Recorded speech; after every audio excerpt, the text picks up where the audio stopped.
France के Rafale को अब मिलेगा भारत का सबसे घातक तीर।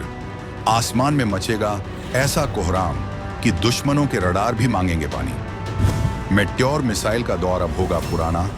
भारत की अस्त्र मिसाइल ने राफेल के पंखों पर सवार होने की कर ली है पूरी तैयारी। 2028 से शुरू होगा वो महापरीक्षण, जिसके बाद पाकिस्तान के F-16 और चीन के J-20 को छिपने की जगह नहीं मिलेगी।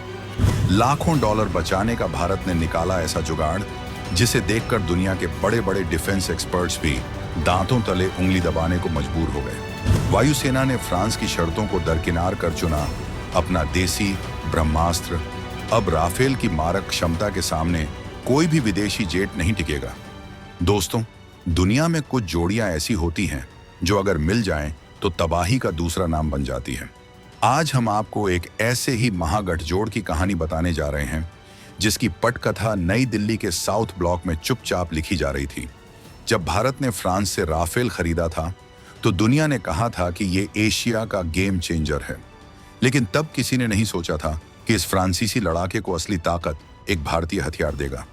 ये खबर उन लोगों के लिए एक बहुत बड़ा झटका है जो सोचते थे कि भारत हमेशा विदेशी हथियारों और महंगी मिसाइलों का गुलाम रहेगा। लेकिन नहीं, ये 2026 का भारत है। हमने न सिर्फ दुनिया का सबसे बेहतरीन फाइटर जेट अपनी वायुसेना में शामिल किया, बल्कि अब हम उसे अपनी शर्तों पर अपनी तकनीक से लैस करने जा रहे हैं।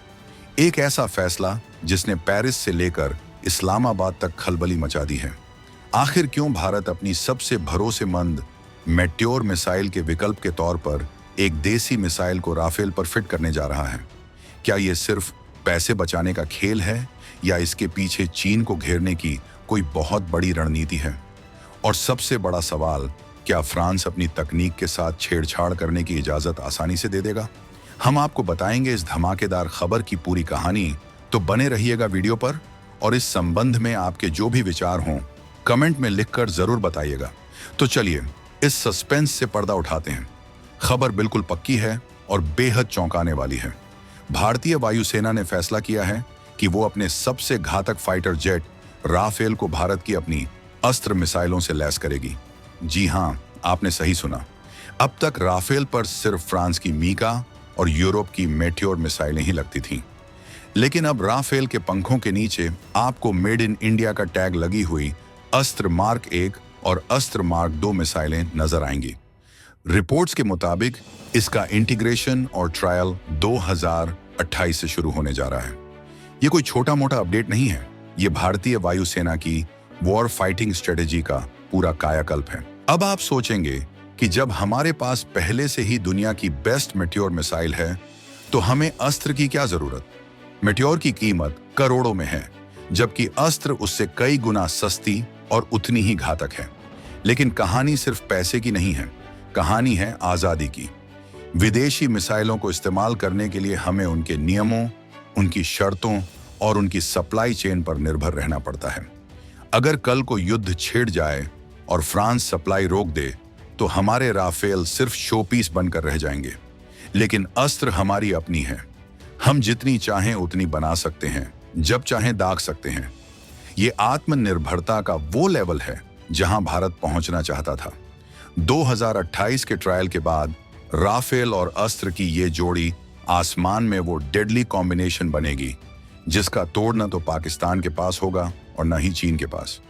अब जरा बात करते हैं उस हथियार की जिस पर वायुसेना ने इतना बड़ा दांव खेला है।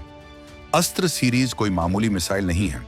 ये एक beyond visual range air to air missile BVR-AAM है।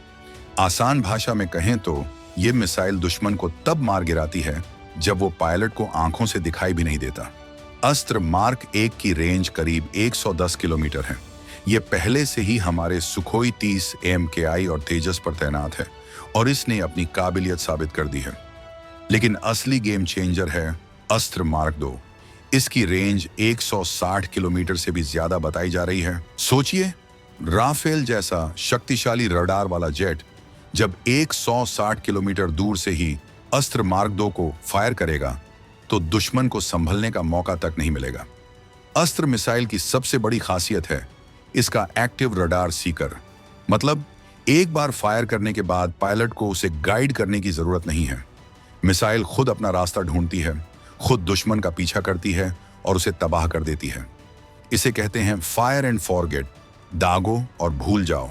अस्त्र मार्क 2 में ड्यूल पल्स मोटर लगी है जो इसे एंड गेम यानी आखिरी वक्त में भी गजब की रफ्तार और एनर्जी देती है।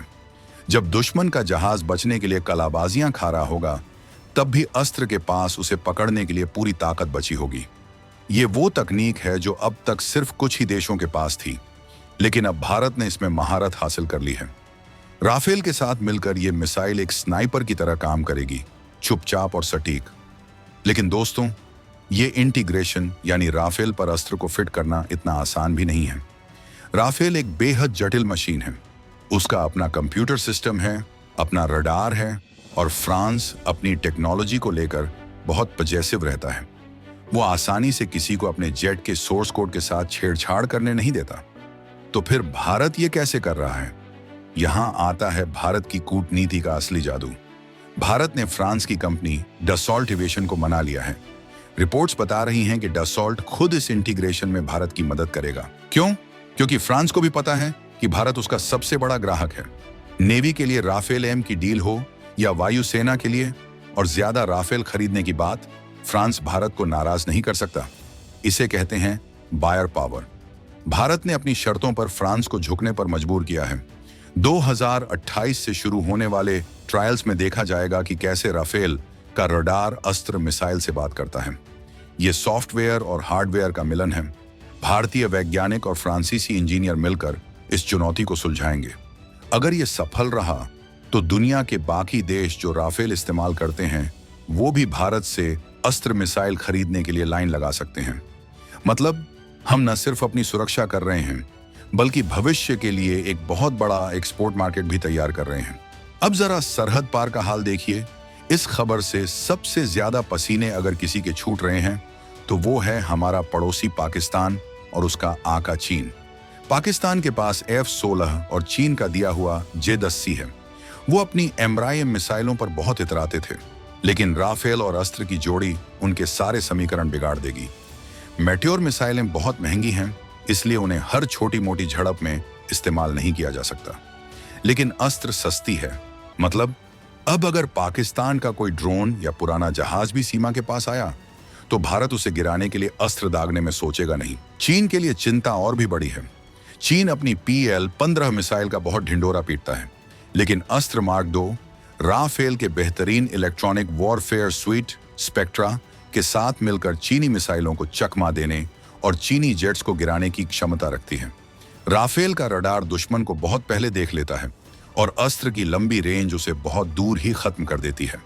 इसे कहते हैं फर्स्ट लुक फर्स्ट किल, पहले देखो पहले मारो।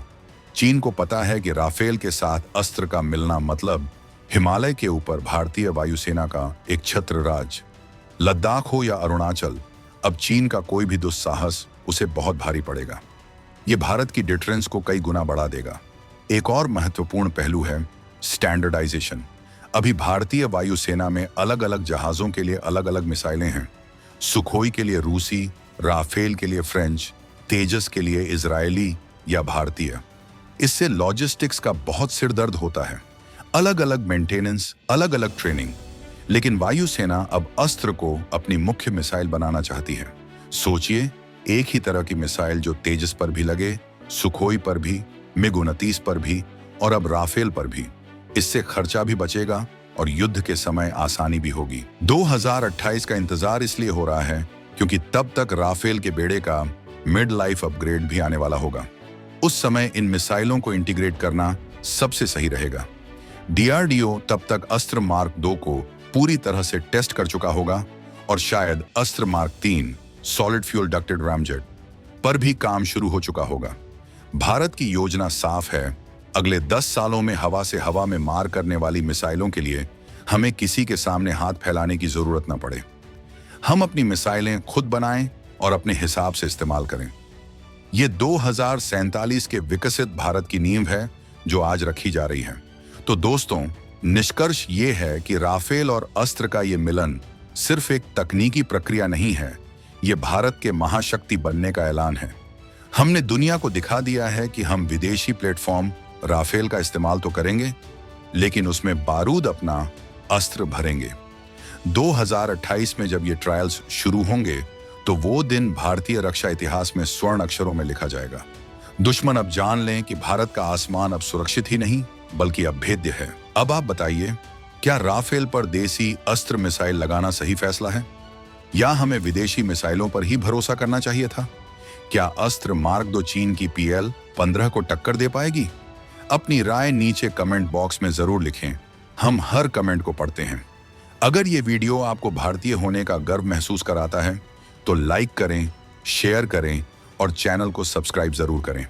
और हाँ, रुकिए, अगले वीडियो में हम खुलासा करेंगे भारत के उस अदृश्य ड्रोन प्रोग्राम के बारे में जो रडार की पकड़ में आए बिना दुश्मन के घर में घुसकर तबाही मचा सकता है। उस सीक्रेट वेपन की कहानी जानने के लिए बेल आइकन दबाना न भूलें। मिलते हैं अगले वीडियो में। जय हिंद, जय भारत।